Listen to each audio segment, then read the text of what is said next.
यार उस्मान भाई, ये मोबाइलों वाली सप्लाई को ठीक करने का कोई तरीका बताओ यार। अस्सलाम वालेकुम यार, ये हमारे पास एक मोबाइलों वाली सप्लाई रिपेयर होने के लिए आई है, जिसमें मसला ये है कि यहाँ नहीं हो रही है। ये एक भाई के पास पड़ी हुई थी जो मोबाइलों का काम करते हैं, उन्होंने खुद यहाँ पे खोल के चेक वगैरह किया, लेकिन उनको समझ नहीं आई है, वो फिर हमें उन्होंने भिजवाई है। तो आइए चेक करते हैं इसमें क्या मसला है, आपको भी इसको ठीक करने का तरीका बताता हूँ कि इसमें क्या मसला हो सकता है। पहले तो इसके यहाँ पे आपको पता है कि यहाँ पे एक शू लगा होता है, तो यहाँ पे जैसे ही इसको शू वगैरह भी उतार के चेक किया वो भी ठीक था, और इसकी तार वगैरह भी हमने चेक की है, ये भी आपने चेक कर लेनी है, तार वगैरह भी ठीक है। तो इसको जो सबसे पहले चेक करने के लिए आपके पास ये सीरीज बोर्ड होगा होना बहुत ज़्यादा ज़रूरी है। यहाँ पे आप देखें तो ये सीरीज बोर्ड को जैसे ही हम आपस में लगाते हैं तो ये देखें ये ग्लो हो रहा है, ठीक है।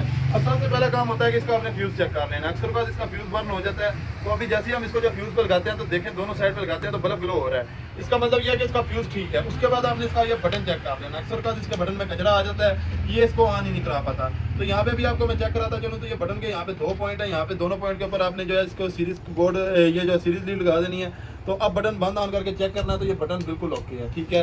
अब हमारा जो है बटन भी ओके है, तार भी ओके है, तो अब इसमें क्या चीज़ फ्यूज़ भी ओके है, ठीक है। अब हमारी क्या चीज़ ख़राब हो सकती है, तो यहाँ पे मैं आपको चेक कराता चलूँ तो ये ट्रांसफार्मर है, ये जो सारी तारें हैं फ्यूज़ से होती है, बटन से होती है, इस 2 मेन तारें जो है इस ट्रांसफार्मर में जा रही है। यहाँ पे अगर आपको गौर कराऊँ तो यहाँ पे इनपुट आप देखें 240 वोल्ट रेड, यानी कि ये जो 2 रेड कलर की तारें हैं यहाँ पे हमने इनपुट वोल्टेज देने हैं। आउटपुट यहाँ पे देखें तो 10 वोल्ट जो है यहाँ पे ब्लू, ये जो ब्लू तार है, ये 2 कलर की 2 ब्लू कलर की तारें हैं, तो इसमें 10 वोल्ट आते हैं। इसी तरीके से दूसरी आउटपुट इसमें 20 वोल्ट येलो है, और ये जो येलो कलर की वायर है इसमें हमारे जो 20 वोल्ट आते हैं। तो आइए आप इसको समझते हैं कि इसमें किस चीज़ में मसला हो सकता है। तो अभी यहाँ पे हमने इसको डायरेक्ट रेड कलर की जो 2 तारें हैं जो इनपुट है वहाँ पे हमने सप्लाई दे देनी है सीरीज बोर्ड की मदद से। तो यहाँ पे हम इसको जो दोनों तरफ जब सप्लाई देते हैं, अब हम चेक करते हैं मल्टीमीटर की मदद से कि क्या इसमें वोल्टेज आ रहे हैं या नहीं आ रहे, क्योंकि अक्सर औक़ात इसमें वोल्टेज अगर नहीं आ रहे होंगे तो ये हमारा जो काम नहीं करेगी। अब यहाँ पे एसी वोल्टेज पे हमने मीटर को रख लेना है, ये रेड कलर की वायर पे हमने लगाई है और ये दूसरी रेड पे लगाई है। तो यहाँ पे आप चेक करें 236 वोल्ट आ रहे हैं, लेकिन हमारी सप्लाई ऑन नहीं हो रही है। इसका बोर्ड है पर आप देखें तो यहाँ पे आपको नजर आ रहा होगा बिल्कुल एक किस्म का डेड हुआ है। तो अब हमने क्या करना है कि इसकी जो आउटपुट है वो भी चेक करना नहीं है कि क्या ये आउटपुट निकाल रहा है या नहीं निकाल रहा। अब आउटपुट कैसे चेक कर सकते हैं इसकी, यहाँ पे ये जो ब्लू कलर की 2 तारें हैं और येलो कलर की 2 तारें हैं, ब्लू कलर की 2 तारों में हमारे 10 वोल्ट आने चाहिए, और ये येलो कलर की जो 2 तारें हैं इसमें हमारे 20 वोल्ट आने चाहिए।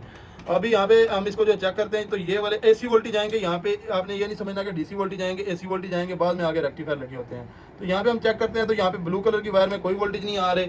इसी तरीके से पीले कलर की जो 2 तारें हैं इसमें देखते हैं कि वोल्टेज आ रहे हैं या नहीं आ रहे, ठीक है। तो यहाँ पे जब मैं इसको भी चेक करता हूँ तो इसमें भी वोल्टेज नहीं आ रहे। अब हमने क्या करना है, अब हमने पीछे से सीरीज उतार लेनी है। सीरीज उतारने के बाद हमने दोबारा जो है इसका यहाँ पे मल्टीमीटर से कंटिन्यूटी चेक करनी है। ये जो रेड कलर की 2 तारें ये इसकी प्राइमरी इनपुट है, ठीक है, प्राइमरी वाइंडिंग है, और ये जो येलो और ब्लू कलर की दोनों वाइंडिंग है ये तारें ये सेकेंडरी वाइंडिंग में आती हैं, ठीक है। अब सबसे पहले हमने मल्टीमीटर को कंटिन्यूटी मोड पे रख लेना है। ये कंटिन्यूटी मोड इसका ये होता है, यहाँ पे ये जो डायोड मोड आ जाता है, डायोड मोड पे रख के सबसे पहले हमने रेड कलर की जो 2 तारें हैं उनकी आपस में कंटिन्यूटी चेक करनी है। आपस में चार्ज करते हैं तो ये 0 यहाँ पे शो कर रहा है, चेक करें। अब हम क्या करेंगे कि एक रेड के ऊपर और दूसरी रेड के ऊपर लगा के इसकी कंटिन्यूटी चेक करते हैं। तो यहाँ पे कोई कंटिन्यूटी नहीं आ रही है, इसका मतलब ये है कि इसकी प्राइमरी वाइंडिंग बोल नहीं रही है, जिसकी वजह से ना सेकेंडरी वाइंडिंग काम कर रही है, और इसी वजह से ये इसका बोर्ड वगैरह भी ऑन नहीं हो पा रहा। अब हम सेकेंडरी वाइंडिंग चेक कर लेते हैं। एक ब्लू कलर की 2 तारें ये हमारी सेकेंडरी वाइंडिंग है, तो यहाँ पे आप देखें तो यहाँ पे कंटिन्यूटी आ रही है, ठीक है। इसी तरीके से अब हम पीले रंग की जो 2 तारें इसकी जो चेक कर लेते हैं तो यहाँ पे भी कंटिन्यूटी आ रही है, ठीक है। अब इसका मतलब ये है कि हमारे ट्रांसफार्मर में गड़बड़ है, इसकी जो प्राइमरी वाइंडिंग है वो खराब हो चुकी है। तो आइए अब हम इसका जो ट्रांसफार्मर है वो खोल लेते हैं, खोल के आपको चेक कराते हैं कि ये इसमें कहाँ पे मसला है, या कोई ट्रांसफार्मर जल गया या फिर कोई तार कहीं से उतरी हुई है, तो वो बाकी खोल के आपको चेक कराते हैं। अब हमने इसको जो यहाँ पे पेज लगे हुए दोनों पेज उतार खोल लेते हैं। खोलने के बाद इसका ट्रांसफार्मर जो इजीली आज़ाद हो जाएगा। तो दोस्तों ये दोनों पेज हमने इसके खोल लिए। अब ये 2 ग्रिपें इसकी लगी हुई हैं, ये दोनों ग्रिपें हमने खींच लेनी है, तो इसके बोर्ड से ये आज़ाद हो जाएगी। जैसा कि ये एक पीले रंग की ग्रिप है, एक ये नीले रंग की ग्रिप है, ठीक है। ये दोनों ग्रिपें हमने उतार लेनी है।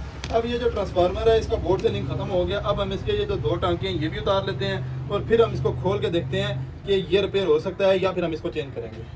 तो दोस्तों ये भी हमने इसके अंदर सप्लाई जो है चेंज कर दी है। तो यहाँ पे मैं अभी आपको चेक करा देता हूँ कि ये काम कर रही है या नहीं। तो यहाँ पे अभी हम इसका बटन ऑन करते हैं, तो यहाँ पे पीछे भी हम स्विच लगा देते हैं, ठीक है।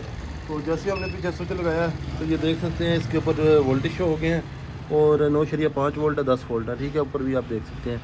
अभी यहाँ पे हम इसके वोल्टेज कम ज़्यादा भी करके देखते हैं, तो बेहतरीन किस्म की सप्लाई काम कर रही है। तो इस तरीके से आप अपने घर के आपके पास सप्लाई रिपेयर होने के लिए आती है, या फिर जो भी है इसको चेक करने का मैंने आपको तरीका और ठीक करने का तरीका आपको बता दिया। वीडियो अगर पसंद आई है तो कमेंट सेक्शन में यस लाजमी लिखे जाइएगा। बाकी अपना बहुत सारा ख्याल रखिएगा, दुआ में रखिएगा। वीडियो को लाइक कमेंट और शेयर करना मत भूलिएगा। अल्लाह हाफ़िज़। तो दोस्तों ये अभी हमने इसके अंदर सप्लाई जो है चेंज कर दी है, तो यहाँ पे मैं अभी आपको चेक करा देता हूँ कि ये काम कर रही है या नहीं। तो यहाँ पे अभी हम इसका बटन ऑन करते हैं, तो यहाँ पे पीछे भी हम स्विच लगा देते हैं, ठीक है। तो जैसे हमने पीछे स्विच लगाया तो ये देख सकते हैं इसके ऊपर वोल्टेज शो हो गए हैं और 9.5 वोल्ट है, 10 वोल्ट है, ठीक है। ऊपर भी आप देख सकते हैं। अभी यहाँ पे हम इसके वोल्टेज कम ज़्यादा भी करके देखते हैं, तो बेहतरीन किस्म की सप्लाई काम कर रही है। इस तरीके से आप अपने घर के आपके पास सप्लाई रिपेयर होने के लिए आती है या फिर जो भी है इसको चेक करने का मैंने आपको तरीका और ठीक करने का तरीका आपको बता दिया। वीडियो अगर पसंद आई है तो कमेंट सेक्शन में यस लाजमी लिख जाइएगा। बाकी अपना बहुत सारा ख्याल रखिएगा, दुआ में रखिएगा। वीडियो को लाइक कमेंट और शेयर करना मत भूलिएगा। अल्लाह हाफ़िज़।